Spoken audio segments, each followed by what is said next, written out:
രാഹുൽ മാങ്കൂട്ടത്തിനെതിരെ വീണ്ടും ആരോപണങ്ങൾ ഉയർന്നു വന്നപ്പോൾ പല തരത്തിലുള്ള ചർച്ചകൾ സോഷ്യൽ മീഡിയയിലും നടക്കുന്നുണ്ട്. അതിൽ രണ്ട് തരത്തിലും അതിനെ അനുകൂലിക്കുന്നവരും പ്രതികൂലിക്കുന്നവരും. തങ്ങളുടെ നിലപാടുകൾ സോഷ്യൽ മീഡിയയിലൂടെയും അല്ലാതെയും ഒക്കെ പറയുന്നവരെ നമ്മൾ കാണാറുണ്ട്. അഡ്വക്കേറ്റ് ദീപ ജോസഫ് സോഷ്യൽ മീഡിയയിൽ പങ്കുവച്ചിട്ടുള്ള കുറിപ്പുകൾ ഏറെ ശ്രദ്ധേയമായിരുന്നു. ഒരുപക്ഷേ ഈ അടുത്ത കാലത്തൊന്നും രാഹുലിന് വേണ്ടി സംസാരിച്ച ആളുകളിൽ ഇത്രയ്ക്ക് വളരെ ശക്തമായിട്ടുള്ള ഭാഷയിൽ കൊള്ളേണ്ടടുത്ത് കൊള്ളുന്ന രീതിയിലുള്ള വാക്കുകൾ ഉപയോഗിച്ചുകൊണ്ട് ഒരു പോസ്റ്റ് കണ്ടിട്ടില്ല.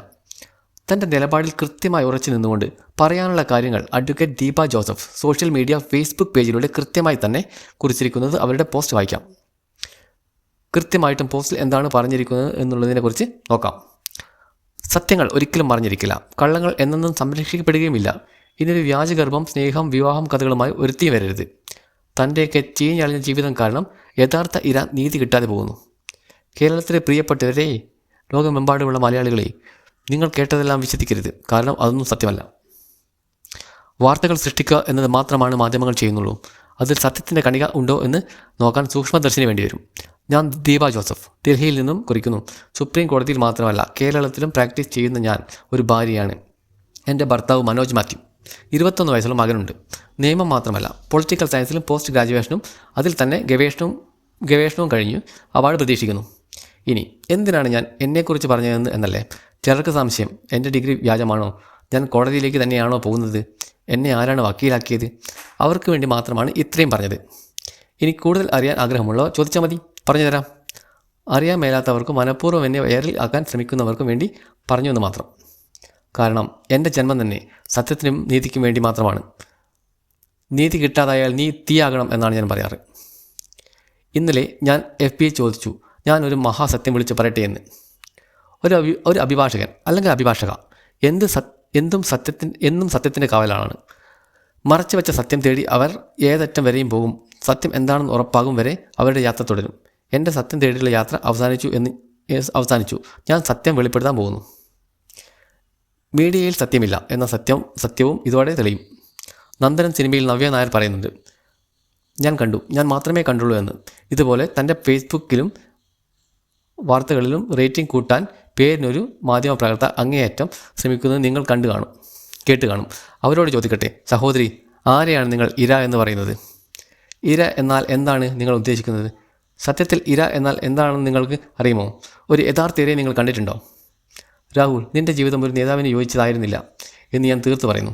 ചെറുപ്പക്കാരുടെ ചില്ലറ അസ്ഥിതികൾ നിന്നെ ബാധിച്ചിരുന്നു എന്നതിന് തെളിവാണ് ഇക്കഴിഞ്ഞ നാളിൽ നീ അനുഭവിച്ചത്. ജീവിതത്തെ തിരുത്തുക, ഒരു നല്ല നേതാവാകുക. അഴകുള്ള ചക്കയിൽ ചുളുണ്ടാവില്ല എന്ന് ഏറ്റവും നന്നായി അറിയുന്നത് നീയാവും. രാഹുൽ, എൻ്റെ ഒരു കുഞ്ഞു സഹോദരൻ ആവാനുള്ള പ്രായമേ നിനക്കുള്ളൂ. അതുകൊണ്ട് ചെറിയ വലിയ ഉപദേശമായി കരുതിയാൽ മതി. ഇനിയും മീഡിയ രാഹുലിനെ പ്രതിക്കൂട്ടിൽ നിർത്തിയാൽ നിങ്ങൾ ഒന്നും അറിയാതെ ഇര എന്ന് വിശേഷിപ്പിക്കുന്നവരുടെ മുഴുവൻ ചരിത്രവും എനിക്ക് ലോകത്തോട് പറയേണ്ടി വരും. സത്യത്തിൽ അവൾക്ക് പരാതിയില്ല, ഉണ്ടാവില്ല. കാരണം അവൾ വിവാഹിതയാണ്. മാധ്യമപ്രവർത്തകയായി ഇന്നലെയും ഇന്നും നാളെയും ജോലി ചെയ്യുന്നു. അവൾ ഒരു വർഷത്തിലേറെയായി വിവാഹിതയാണ്. സത്യത്തിൽ ഇര അവളെ കിട്ടിയ ആ പാവം ചെക്കനാണ്. ഒന്നുമില്ലാതെ ബ്രോക്കൺ ഫാമിലിയിൽ നിന്നും ലക്ഷങ്ങൾ മുടക്കി കല്യാണം കഴിച്ച് ചതിക്കപ്പെട്ട ആ പാവം പയ്യനാണ് ഇര.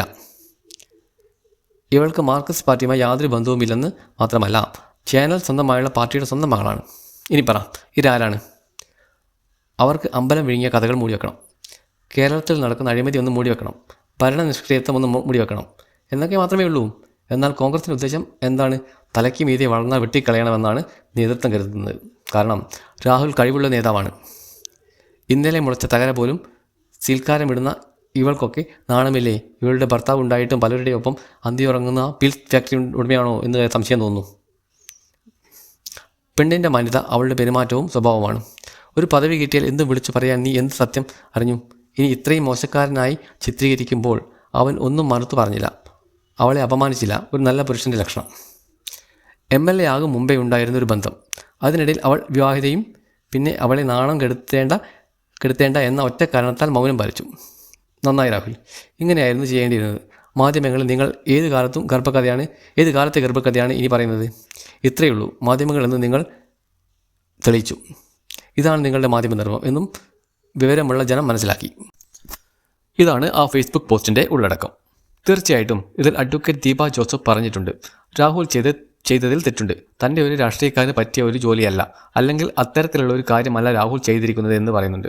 അതേസമയം തന്നെ ഒരു വെല്ലുവിളി കൂടിയാണ് അഡ്വക്കേറ്റ് ദീപ ജോസഫ് ഈ ഒരു പോസ്റ്റിൽ നമുക്ക് കാണാനായിട്ട് സാധിക്കുന്നത്.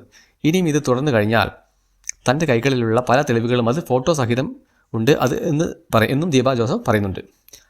പല തെളിവുകളും ഞാൻ പുറത്തുവിടും എന്നുള്ള ഒരു വെല്ലുവിളി കൂടിയാണ് അഡ്വക്കേറ്റ് ദീപ ജോസഫ് ഈ പോസ്റ്റിലൂടെ പറയുന്നത്.